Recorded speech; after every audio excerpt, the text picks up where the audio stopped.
নমস্কার বন্ধুরা, আজকে দিয়ে দিলাম একটা অসাধারণ রেসিপি। চলুন ঘরে একবার ট্রাই করে ফেলুন, মোচার কাটলেট। আর এই মোচার কাটলেট খেতে যে এত অসাধারণ হয় সে একবার না খেলে বুঝবেন না।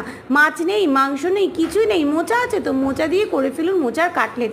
অসাধারণ। আর এই রেসিপিটা আপনি যদি দেখতে চান কিভাবে আমি বানালাম এই অসাধারণ মোচার কাটলেটটা, তাহলে অবশ্যই বান্টি রান্নাঘর চ্যানেলটিতে গিয়ে এই দেখে নেবেন। এই মোচার কাটলেট ফুল রেসিপিটা দিয়ে দিয়েছি। আর রেসিপিটা ভালো লাগলে অবশ্যই লাইক, শেয়ার এবং সাবস্ক্রাইব করে দেবেন। অবশ্যই ঘরে ট্রাই করবেন এই মোচার কাটলেটটা। সন্ধেবেলায় ঘরে কেউ চলে আসুক বা নিজেরাই চা দিয়ে খেতে পারেন এই মোচার কাটলেট। আজকের মতো এতটাই। দেখা হচ্ছে নতুন আর একটা রেসিপি নিয়ে।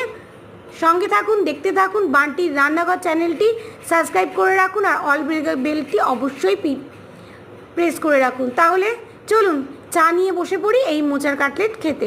আজকের মতো এতটাই। দেখা হচ্ছে আবার একটা নতুন কোনো কাটলেট রেসিপি নিয়ে।